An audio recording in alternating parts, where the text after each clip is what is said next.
35-year-old woman in Albany, New York, pledged allegiance to ISIS, planned to walk a bomb into New York State Capitol disguised as food delivery, and intended to kill as many state senators as possible. FBI arrested her yesterday. Her name is being reported by federal prosecutors in Albany. She allegedly made clear in communications that she wanted maximum casualties inside a government building, that she had thought through the disguise specifically because food delivery workers move freely through the government buildings, that she had pledged herself to an organization that calls for the destruction of the United States. Not an overseas threat. This is in Albany. This is a state capital. This is the building where your state's laws get written. Hey guys, Brandon Lynette here. It's Faith and Fire, God and Country, a new episode. It is Friday today. I believe it is Friday. Today's episode is brought to you by Super Patch. We're just going to talk about my friend Defend here. Okay, this is a family staple. Your immune system needs support when you're absorbing heavy content every single day. Defend is the one that works with your body's natural defenses. I know school's back in season, and not all of you homeschool. Like I try to convince you guys. I tell you every day that should be the choice, but I understand. Um, get your kids patched up with Defend. Get yourself patched up with Defend. There is no chemicals, no drugs. There's a contoured ridge pattern on the patch that triggers a neural response, and your body does what it was already designed to do.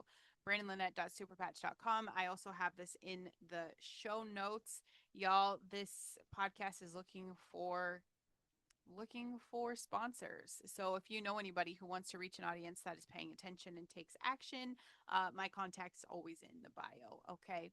So the Statue of Liberty. On Thursday, a tour boat capsized during a sightseeing cruise around the Statue of Liberty in New York Harbor. An infant and her mother unfortunately drowned. The pilot of that vessel was an illegal immigrant. ICE arrested him. A baby and her mama dead because a person who should not have been operating a vessel in the United States was operating one. The same crowd, my friends that march against ICE, you're marching against the agency that just arrested the person responsible for the deaths of a baby and her mama. The same crowd that calls immigration enforcement cruel is talking about the cruelty of arresting someone who killed an infant. That is the position they're in, and I just want that crowd, like, just sit with this, okay? It's wild to me what you guys don't understand that you're protecting here. Um, let's talk about a few wins because the media is not going to tell you, so I will. Fentanyl deaths in the United States have dropped 22% under this administration. 22%. The White House is touting it, and they should be. Fentanyl has been one of the leading causes of death for Americans between 18 and 49 years old. The cartels have been running across an open border for years. So the enforcement crackdown, the border policy, the pressure on China to stop shipping precursor chemicals, all of it's producing a result that's showing up in actual death statistics. 22% fewer families are burying someone this year than last year. Um, that's a solid number, and that's a real outcome. But the media is not going to lead with that because they're not going to dare share a win for the president of the United States. Okay. I want you guys to talk about that. I want you to share that number. I want you to talk about it in front of every person who is telling you that border enforcement is cruelty. I want you to start pointing out the argument of the benefit of everything we're doing here. Um, the Iran economic isolation news is the bigger story from yesterday that I need to share, that needs to be understood clearly before the media's framing becomes the only thing you know. Vice President Vance said the Iran war has entered a new phase of economic pressure.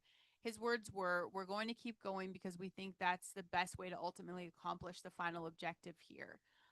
Treasury Secretary Scott Bessent went further. He called what is coming the greatest coordinated economic isolation in the history of the world. He said details would follow on Monday. He was asked directly whether the United States would pressure China on Iran trade. He said many conversations are best to be held in private. He told Beijing to get with the program. That's not really, I don't view that as language of a losing strategy. That is language of a man who knows what levers he's about to pull, and he's making it clear that they're significant. I want you to realize the final objective, not just containing Iran, not just slowing the nuclear program, the final objective. Whatever that means diplomatically, it is a larger goal than day to day military pressure. The economic warfare framework, cutting off every country that does business with Iran, is the kind of sustained pressure that can collapse a regime's ability to fund its operations without firing another shot. President Trump said earlier this week if they're good poker players, but they're dying, and that line matters. A player who is dying at the table is not the player who controls the outcome. They are the player waiting to be put out of their misery. And the question is whether the hand that gets played quickly or slowly. And Trump says he's not in a hurry. Again, Bessent said details on Monday, so let's pay attention. On Monday, I will bring you updates. North Korea fired a barrage of missiles toward the sea yesterday after dismissing Trump's overture for denuclearization talks. The media is running this as a sign that Trump's diplomacy failed. I don't think it's a sign of failure. I think it's a sign that Kim Jong Un is doing what every authoritarian does when a stronger hand reaches out. He's testing. He's testing to see if the outreach becomes, the spine comes attached with it. The missiles are a negotiating tactic, not a military move. And the question is what Trump signals in response. A strong response would be maintain economic pressure, continue building the regional alliance that isolates North Korea and demonstrates that the outreach was genuine, but the consequence of rejection, that's going to be real. So I think we just need to keep our eye on what happens in the next 72 hours. And that's what tells you whether this administration has strategy or just hope. The Oklahoma Secretary of State arrested outside of a McDonald's on public intoxication charges yesterday. Body cam footage came out, and I'm just bringing it up because it belongs in the pattern of what's happening to every institution right now. The Secretary of State is the person responsible for overseeing elections in Oklahoma, and they were arrested outside a fast food restaurant on body cam. The competence and character of the people running the system matters, not just the top of the ticket, right? I'm talking every seat matters, every office, which is why knowing who is on your ballot for every level of government is not optional. The national debt crossed $40 trillion this week. The bond market is sending signals that investors are getting nervous about the long term trajectory of the U.S. debt. When the government has to keep borrowing to operate and interest payments keep growing because the debt's so large, the math eventually becomes the crisis. Not today, but trajectory matters. And Doge is still, they're doing real work. These audits are real. The cuts are real, even if they're small relative to the scale of the problem. And the problem is decades old, and it belongs to every administration and every Congress that kicked the can down the road. That's what they've been doing. The solution requires political courage that, like, no one in Washington has been willing to spend. The cost that gets passed to your children, just know it, name it, and hold everyone accountable for it, regardless of the party. That is not a partisan issue. You guys know the mess that we're in, and the ridiculous amount of taxes that we pay that we shouldn't be paying. And to continue to be in a debt like this, it is a lot deeper than a partisan issue. This is a whole deep level of corruption, and the elites that are eating babies and drinking babies' blood, yes, they're still out there pulling the strings of all of this. This is protecting their golden goose. All of it.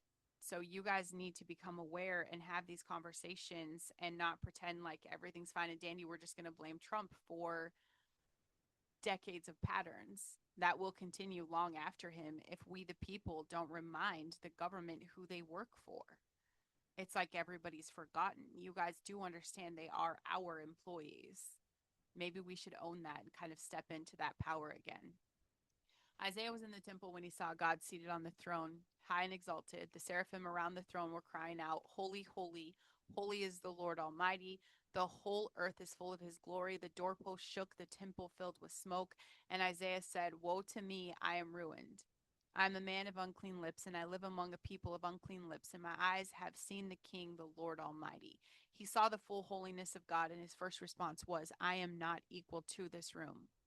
And then a seraph flew through to him with a live coal from the altar and touched his lip, and he said, See, this has touched your lips. Your guilt is taken away and your sin is atoned for.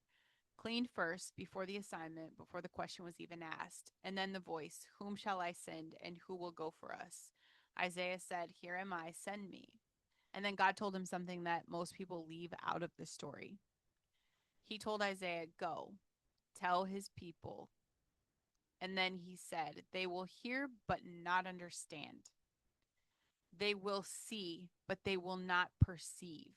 Their ears will be heavy. Their eyes will be closed. They will refuse the message. This makes me emotional because I see this and I feel the weight of all of this. Isaiah asked, how long? Until the cities lie ruined, until the land is devastated, until the consequences have come. God sent Isaiah into a nation that was mostly not going to listen. He sent him anyway because the message was not for the majority who would reject it. It was for the remnant who would receive it. And Isaiah did not know which people were which. He just had to go and keep going. And that is what I want to say to you guys that are listening today, especially my Christians. You don't know who in your circle is the remnant. You do not know which person on your contact list is one conversation away from something that changes their life. You do not know which share, which comment, which text message, which episode sent to the right person at the right moment becomes the coal that touches their lips and takes the guilt away and leaves them standing there saying, here am I. And the only way to find out is to go, is to keep going. Even when most people don't respond, even when the room pushes back, even when the culture tells you to stop, Isaiah kept going until the cities lie ruined because God said to. God did not tell him to stop when the people refused. He said, keep going. Here am I. Send me. I want that to be what you stand on today. For this moment that we are in, to just keep moving forward. I know that not everybody listening to this show is going to hear, is going to receive. I know that not everybody on my page is going to understand. There is a remnant, and I stay until God says to leave. If you have never given your life to Christ, the call comes before the assignment. The guilt is removed before the question is asked. You do not have to be clean to get the room. The seraph comes to you. And when the question is asked, which it is right now, whose voice is going to speak into this culture? Whose hands are going to do something?